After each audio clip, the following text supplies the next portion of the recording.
All right, the headlines say it all. An historic event captured in pictures and in video. Tonight, we are celebrating the 40th anniversary of Apollo 11, the first manned mission to land on the moon. And when astronauts Neil Armstrong, Buzz Aldrin, and Mike Collins splashed down into the Pacific Ocean on July 24, 1969, after their historic moonwalk, the first human they saw had flowers plastered all over his wetsuit. And that man, a former U.S. Navy SEAL, John Wolfram, joins us tonight. John, thank you so much. A real treat to be with you. Nice to be here, Alex. Thank you. So, John, explain that moment when they came down into the water. Well, when the capsule landed in the ocean, there were 3 rescue teams ready to get them. Our team was chosen to be the primary team. However, safety is most important. And when the capsule landed in the water, there was another crew that was closer. But the capsule turned upside down. So the astronauts had to inflate these balloons to upright it. And so there was a team ready in the door. I know they were excited they were going to get to rescue the astronauts, but our team was racing to the spot. And it took a couple of minutes for that capsule to upright. And just as we got there, they told that one team to move out of the way. Ours moved in, and the rest is history. I jumped into the water by myself. My job was the sea anchor man. I swam up to the capsule, looked into the hatch window to make sure the astronauts were okay. They smiled, gave me a thumbs up. I signaled to the helicopter above with the doctor that everything's okay. The sea anchor was a parachute, and I attached it to a little O-ring right beneath the capsule hatch door.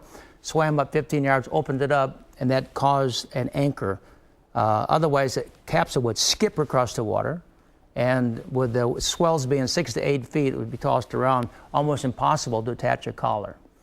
So after I attached the collar, I signaled the helicopter. 2 more of my Navy buddies jumped in with me, Wes Chesser and Mike Mallory.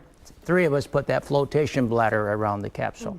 Now, you had some pretty wild weather that threw the ship off course, potentially? The night before, NASA decided to change the location because there were thunderstorms in that area. So 250 miles southwest of where they were supposed to land. So the Hornet had to race to the scene. Actually, when the capsule landed in the water, the Hornet was about 14 miles, 13.8 miles from the actual landing point.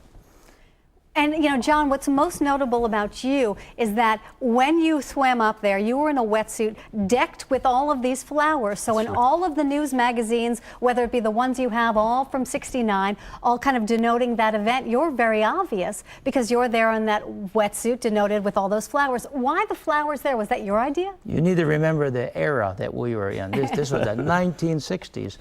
The Frogmen were known to be somewhat mavericks. We were pranksters. On Apollo 10, we put a flower on their hatch window, and NASA had a fit. So they told us on Apollo 11, no tomfoolery on this one.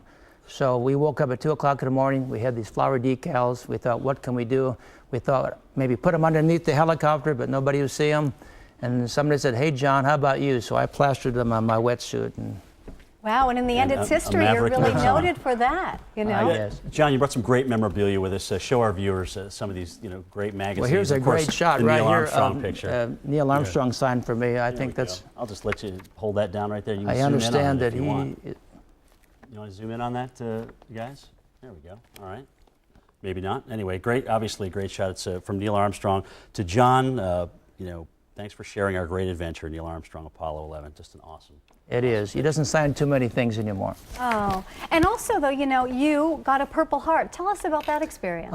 That was after the Apollo. I went back to Vietnam, my second tour.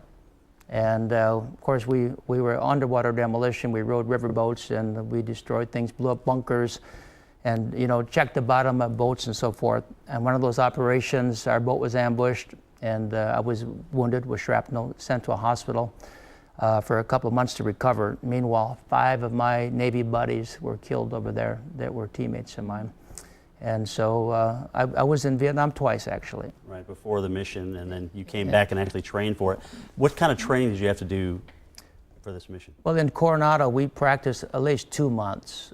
We rehearsed with the helicopter pilots. They needed to practice dropping us in. We acted as the astronauts so they could help train the crew to lift us up in those Billy Pew nets. We kept trying to do our job faster and faster, more proficiently.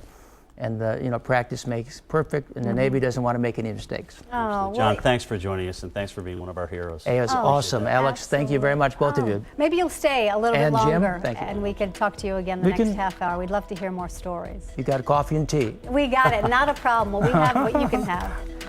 All right, folks, stick around. We'll cover the storms for you in the Midwest. Also get a look at the heat across Texas as we continue to follow thunderstorms with some big hail in Nebraska.